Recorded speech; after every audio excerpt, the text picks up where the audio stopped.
Assalamualaikum warahmatullahi wabarakatuh. Halo semuanya, perkenalkan nama saya Ahmad Nur Huda dari Prodi Sastra Inggris dengan NIM 332201 Pak. Bosan nih saya. Lemah. Assalamualaikum warahmatullahi wabarakatuh. Perkenalkan saya dan tim saya. Ulang. Assalamualaikum warahmatullahi wabarakatuh.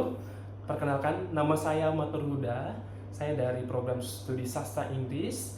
Tujuan video ini adalah untuk membuat tugas dari mata kuliah Bahasa Indonesia, dan di sini saya tidak sendiri, bersama rekan saya. Perkenalkan, nama saya Stephen Rafael dengan NIM 33220049. Dan saya Muhammad Tipu Asdi dengan NIM 33220176. Hari ini kita ingin bercerita dan berkampanye untuk bagaimana menanggulangi korupsi dan hal-hal apa saja korupsi itu dimulai.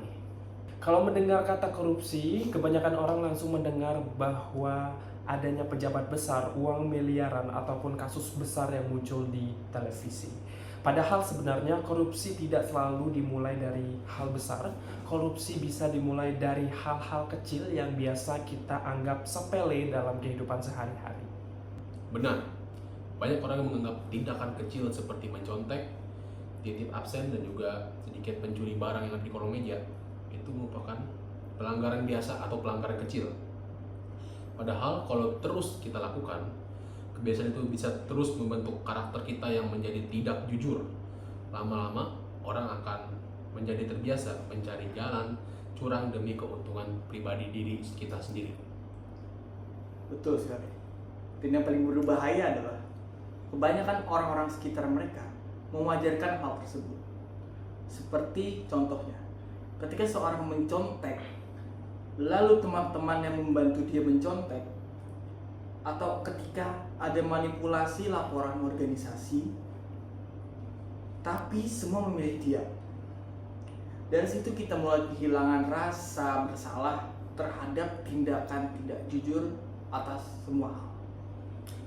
Korupsi itu sebenarnya bukan cuma masalah hukum. Korupsi adalah masalah moral dan karakter yang kita hadapi bersama.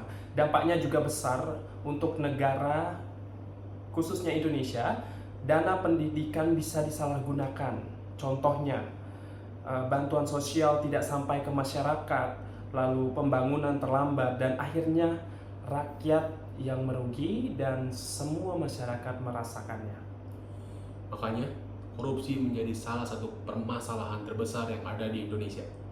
Karena efeknya bisa menjerat kemana-mana. Tapi, demi masa depan bangsa, ketika uang yang seharusnya dipakai untuk pendidikan dan kesehatan, malah dipakai untuk kepentingan pribadi mereka sendiri. Masyarakat kehilangan banyak aspek tentu dari hal-hal tersebut, seperti kehilangan pendidikan, kehilangan kesehatan, bahkan untuk fasilitas umum mereka. Jadi sebenarnya pemberantasan korupsi itu tidak hanya cukup dengan mengandalkan hukum yang ada di Indonesia. Yang paling penting adalah kita membangun kesadaran tersendiri dan kebiasaan jujur sejak dini. Karena kalau karakter seseorang sudah terbiasa curang sedari kecil, akan sulit untuk merubah dirinya atau akan sulit untuk berubah ketika dia punya kekuasaan sekalipun. Mari kita coba bayangkan atau berada di dalam sebuah situasi sederhana. Misalnya seorang mahasiswa bernama Andi. Dia dikenal sebagai seseorang yang aktif dalam organisasi di kampus, rajin dan dipercaya banyak orang. Suatu hari dia ditunjuk menjadi bendahara atau suatu posisi yang dimana mengurus keuangan dalam sebuah acara seminar besar. Awalnya semua berjalan lancar, laporan keuangan aman, dana masih ada, dan juga acaranya sukses berjalan dengan lancar. Tapi ingat, di saat itu ada godaan kecil yang bisa muncul di hati kita sendiri.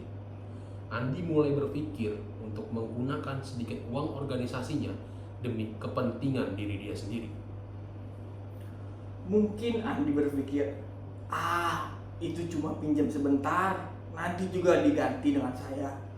Awalnya mungkin cuma sedikit, tapi karena merasa aman dan tidak ketahuan oleh orang lain, akhirnya Andi mulai berani mengambil lebih banyak uang. Lama-kelamaan Andi mulai memanipulasi laporan keuangan supaya tindakannya ini tidak diketahui oleh khalayak banyak. Dari awalnya merasa bersalah, akhirnya dia mulai merasa terbiasa dengan perilakunya tersebut. Berbohong dan tanpa sadar tindakan kecil itu menjadi awal dari perilaku koruptif. Cerita seperti ini sudah terbiasa terjadi di lingkungan masyarakat.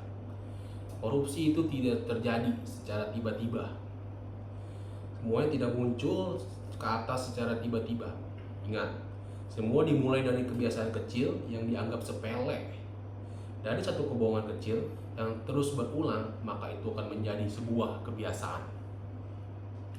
Itulah kenapa jujuran itu sangatlah penting.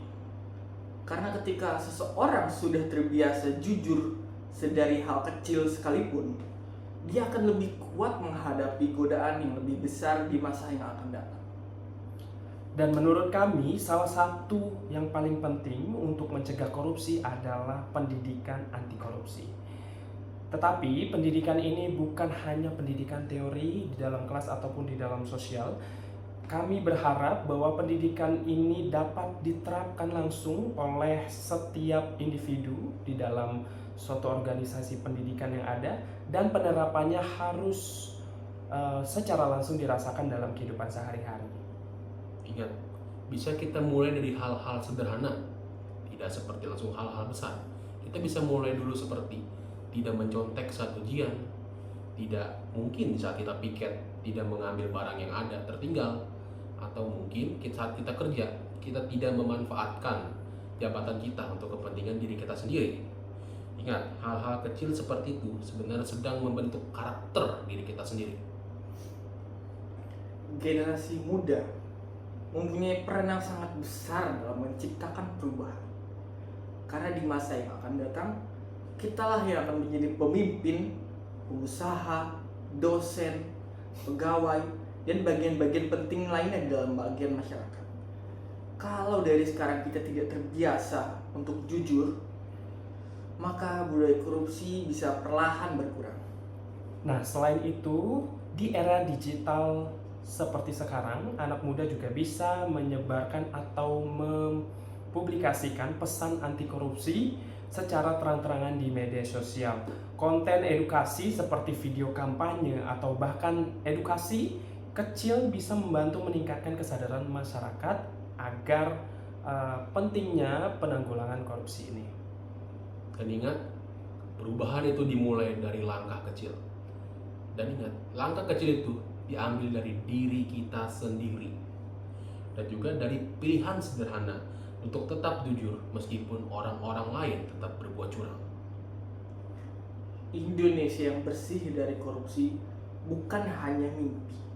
Itu bisa terwujud kalau generasi muda punya keberanian untuk menjaga kejujuran dan menjadikan integritas sebagai gaya hidup. Maka dari itu, dengan ini kami bertiga menyampaikan, mari kita hidup dengan jujur dan lawan korupsi bersama.